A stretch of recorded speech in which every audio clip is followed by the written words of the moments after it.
Understanding executive function. Let's get into it. Okay. I just want to preface again. I think I'm gonna do this every video. I want to preface by saying these are my raw, unbaked thoughts. So it hasn't had a lot of time to ferment. So just keep that in mind. Okay. Okay. So the author opens up this chapter talking about the problem. What is the problem? You ask. I'm gonna tell you what the problem is. That she can't stay organized. Organized. No, because that was a little low. But yeah, she can't stay organized. Her systems are always falling apart. And with that, so did everything that was supposed to help her manage. What did she learn?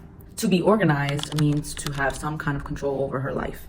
Something I feel like I can relate a little bit to that. What she learned was that in reality, to be organized doesn't mean to find the right/correct system, but it means to have the ability to executive function when it comes to us ADHDers, right?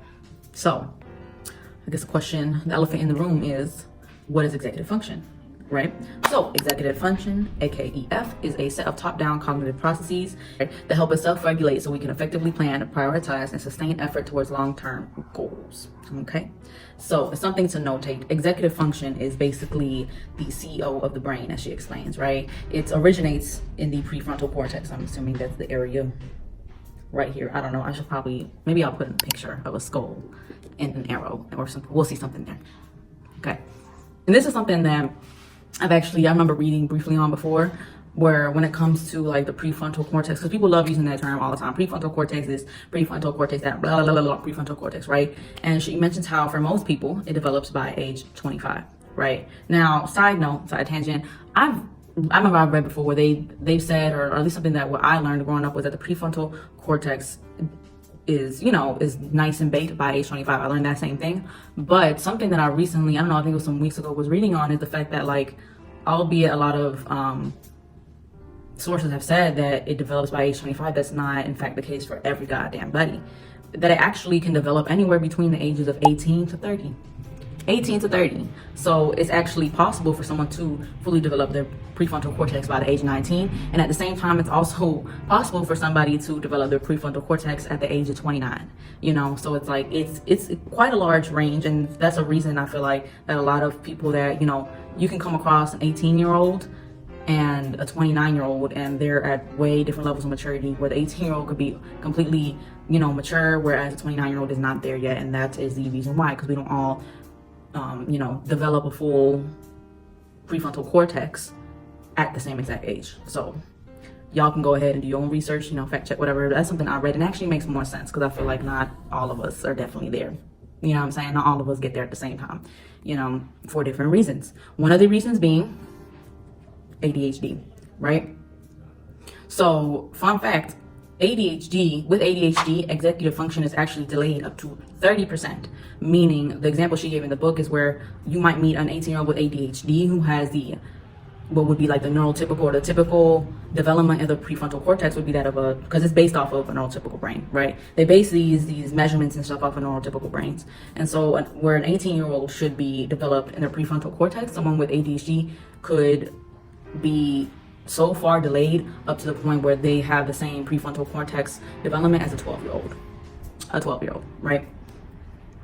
So some executive functions that are impaired due to ADHD are, number one, response inhibition. What is this? That is the suppression of actions that interfere with a goal or are inappropriate or no longer appropriate in a given context. So to simplify that a little bit, response inhibition, it's basically like receiving some kind of stimuli and not acting on it immediately, right? So let's say you're in a classroom and the teacher teaches you something, right? Like they give you a factoid, right? But they're in the middle of a lecture.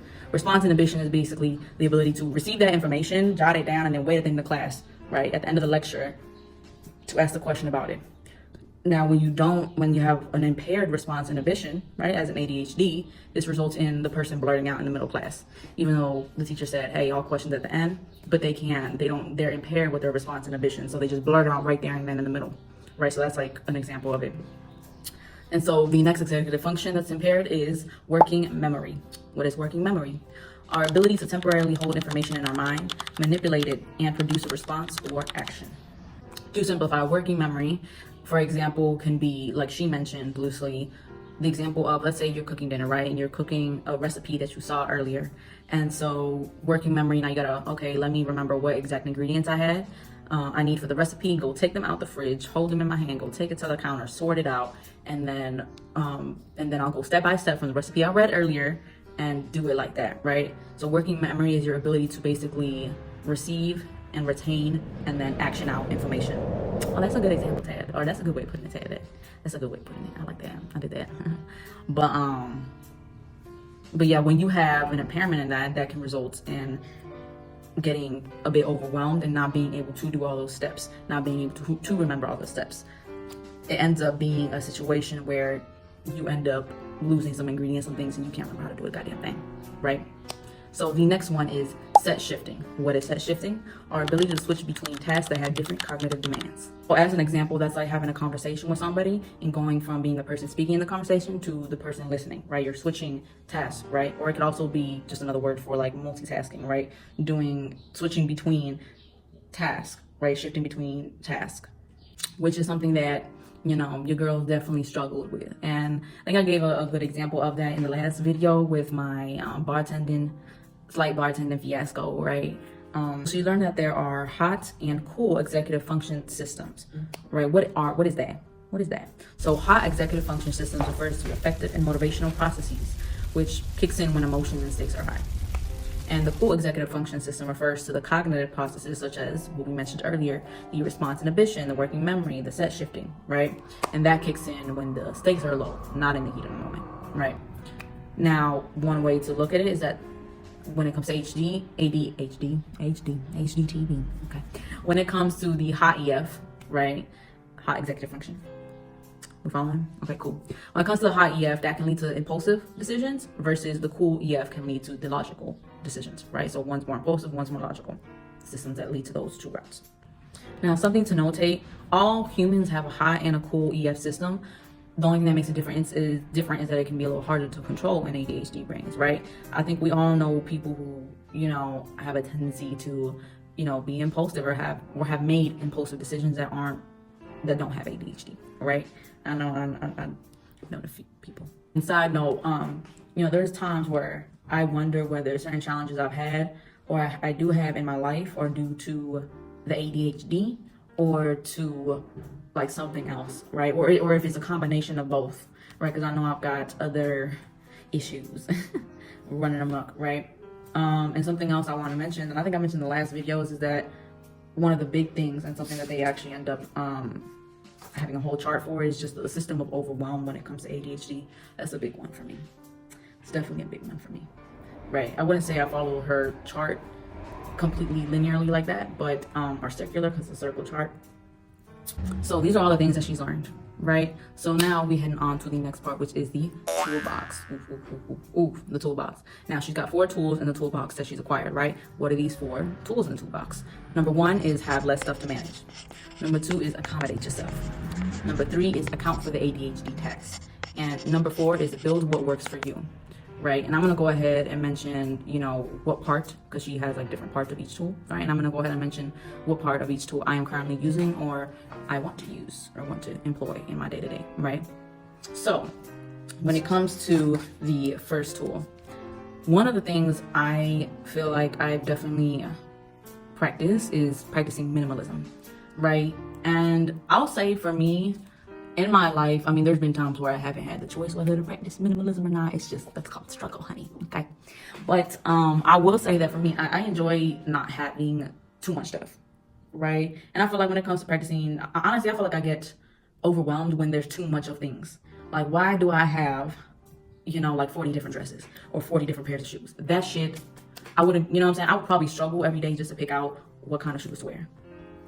I don't need 5 pairs of slides. I don't, right? I'm the type of person where, don't get me wrong, like I need enough stuff. So I'm actually at a point in my life where I want to acquire some more things because I feel like I don't have enough, you know, choices or options or things right now when it comes to, I guess, clothing and other things, right? And that's partially due to the fact that me and my partner, you know, we moved and we had to let go of a lot of things. I love me a good closet clear out. I'm the queen of closet clear because I've moved a lot in my life. And if there's one thing I love doing is getting rid of shit. It's just, I don't know what it is about, like, when there's, and I know it's just not me, I know OCD people struggle with this, which, you know, I probably got a little OCD too on top of that. That's a whole nother conversation. You know, I'll probably have to get another book for that, right? But I'm the type of person where, like, a cluttered house makes me feel cluttered internally, right? When there's too much stuff, I feel like there's too much, you know, like it affects me on a mental level, which is why it's like, if things are messy, that shit will fuck with me. It will fuck with me bad, you know, or if like there's just a million and one of things, it makes me feel like what she mentioned earlier, like the whole decision paralysis, that will happen with Tab, okay? So I am definitely one who loves to just clear out, because it makes me feel like, fresh new start, like I'm getting a load off of things. On a spiritual level, I am a person who also believes that like items can hold energy. I feel like they absolutely can hold energy, and there's just this, you know, I personally have seen the differences from, you know, when certain items that maybe, I'll give a good example, that were maybe owned by a person I was with previously or something like that, it sure does hold energy. I know that for a fact. And then for the second tool, accommodate yourself, which is self-advocating, right? So self-advocating, we all know what that means. Basically speaking up for your own needs. You know, when you need help, right? Whereas maybe other people don't need help to do that thing, but you need just a little extra accommodation, you know, for something like that might be easy for someone else, but not easy for you. Like it's okay to do that. And that's something that I've been learning more and more as I get older, to like, okay, like, you know, sometimes I will try to do the thing, you know, and if I can't do it, you know what, it's okay. Let's ask somebody for a little bit of help or a little bit of accommodation, right? I'm not saying I really have mastered that to the T and asking anybody and everybody every time. I do need maybe an accommodation, but I've definitely gotten a little better with that. So for tool number 3, which talks about accounting for the ADHD tax, some examples of the ADHD tax are late fees, fees for subscriptions and memberships we forgot to cancel, replacements for things we lost or broke. These are just a few examples that I myself know I would be paying for right now if I had not employed some of these like tools, some of these tools in my life, right? Some of these shortcuts in my life. And ADHD tax is basically when you paying for something with your energy, your time, your money, due to having your ADHD, right? And what comes along with that. And I was actually talking to my girlfriend about this earlier, because like I'm one of those people where, and I mentioned me in my list. In the last video, I literally put a picture of my, I think I put a picture of my calendars, right? But I have calendars and I have to-do lists. And if it weren't for my to-do list in particular, I would probably be paying for so many subscriptions like that I forgot to cancel, or I would be paying for like things that where I would forget to, that goes with the late fees, right? I would forget to pay for something and then end up in a fucked position financially, right? Write everything down so we don't forget nothing. And I've made it a habit to go and look at my to-do list every fucking day and skim through it, because I order it by date. And the dates aren't always like in line. When I first make the list on a fresh piece of paper, I do put the dates in order, but I try to conserve paper, so once like maybe a new bill or something pops up, or something that has to get paid for pops up, it's gonna end up being out of order, because sometimes I just scratch what I do like before and then put a new date on it, and so it gets all out of order. But this is why I go and I look through it every single day, and remember, keep that in mind too, that sometimes it be a little out of order, you know. I just want to say that very heavy on the replacements for things we broke, right? Because I feel like a bit notoriously clumsy. I've always been like that. I have a tendency to drop things a lot, but this is why, you know what, I'll use this as a good shortcut. This is why I only use OtterBoxes. And I always have, oh, that's my outline, don't mind me. But if y'all can see, I have a screen protector. I always put screen protectors and specifically OtterBox cases on my goddamn phones, because I know that I have a tendency to drop things, right? So that's a shortcut, I guess, or something, or as many would say, just something that makes my life a little easier, right? Something that just prevents the problem from happening in the first place. She also puts like people's like, I don't know how she had got this in there, but like I'll show y'all. For example, like she puts like, I guess like things that people have said, like maybe like I think commented on her channel or something, I guess on her videos, and she includes them in the book. And there was this one lady where she was talking about you know, her shortcut, right? And she mentioned having like a robot vacuum, and I'm like, you know what? I would like a robot vacuum. That would be great. And how, you know, that helps her, right? And I'm like, I can imagine just a little robot vacuum turning on after a certain, you know, period of time, and how that would help me tremendously. So for tool number 4, building what works for you, looking at what you currently do. So I'll give the example of like every time I would read a book, or hell, every time I would read a chapter of a book, I'd immediately just regurgitate it back onto my partner. I was reading a book and she's like, Tab, you spent like 2 hours just like regurgitating it all back to me. You know that? You were talking for 2 hours. And I was like, oh, my bad, you know?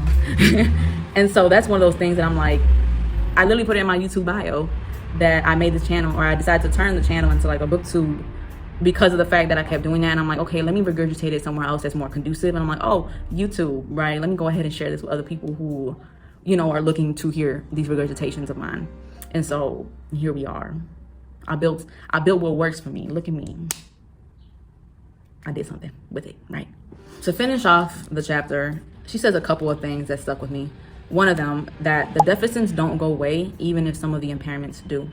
And I think that's important for us to, you know, think about, where like you can improve certain things. Like it's not like all hope is lost when it comes to struggling with some of these things. You can improve some of these things. You probably just weren't given the tools growing up to do so. So that's why it's so fucking hard now that you're a grown ass adult. But it doesn't mean that you can't. You do have the capability. But at the same time, I like the fact that she points out like the deficits don't go away. And something that made me think of, because like I'm not gonna lie, during these last pages of the chapter, I kept like stopping to talk to my girlfriend about different things that the book made me think about. But I still did it. I finished the chapter. I did, because that's why I'm talking to y'all right now. But like something it made me think about is the fact that I have been making, you know, these lists and stuff for myself for as long as I can remember. You know, I can't even remember, like probably maybe when I was a kid or a teenager, I started making lists for myself because I realized like if I don't make the list, I will forget important things. I will forget a lot of shit if I don't make a to-do list every day, you know, or if I don't write things down in the calendars. And that all these years later, I still, if you took away my to-do list today, I'm still going to struggle with it. I noticed like, yeah, certain problems and certain like things I struggle with may not have gone away, but I figured out ways to make my life a lot easier, you know, because if not, I would probably be panicking like every day, and that's not very conducive for my life, is it? The author brings up what she calls automatic versus manual mode, and she uses an example directly from her life of, I'm gonna shorten this up like a motherfucker, but her in a job she used to work, and how she at a certain point got really good at working this job because she got to a point where she was working on autopilot. You know, she was working like on this automatic mode, so she no longer had, she had like a lot of muscle memory, you know what I'm saying? When it came to it, she just did things without having to think, and everything, the systems and everything, the day-to-day, everything was the same, and it never changed. It was the same thing every day. So she learned it, and she just got really good at it every single day. And so one day the owner, whatever, changed them to a new like system, right? All they changed was the computer system. They didn't change anything else. Everything else was still the same but the computer system, right? And because the owner changed the computer system, she realized that she no longer was able to rely on her muscle memory and mental autopilot. She now had to enter into manual mode. And manual mode being, she had to think about each action she was taking, and she had to sit here and do a lot of mental work that she wasn't doing before. And because of this one thing that changed, it affected all the other arenas of her job. It became very difficult for her. And she went from being the quickest, she worked in a restaurant, from being the quickest server in the restaurant to the slowest server. She ends it with this paragraph that I really want to, that really stuck with me when I read it, right? And I want to read it exactly to y'all, right? Which is, when you're getting adjusted to something new, be aware of how many new systems are changing and try to keep as much of your life on automatic as possible. In the effort to improve our lives, it can be easy to forget that some parts are already working for us. And keeping these parts the same, even if they're in areas we'd eventually like to improve, can provide a more stable foundation for the changes we're trying to make. And if you're struggling with a new system, give it time. Even a system that will eventually work beautifully is often going to be a struggle at first. I really like that. I really love that. You know, I think sometimes we got to remember that there's a lot of change that happens, you know, in our day-to-day lives. There's a lot that changes, and, you know, cut yourself some slack when you're having a bit of trouble trying to keep up with certain changes, right? Sometimes all you need is some more time in order to get adjusted to those changes. It's not the end of the world, honey. It's not the end of the world. It might be a little hard at first, and don't get me wrong, it can be scary, especially if this has to do with a job. But it doesn't mean that you can't get adjusted.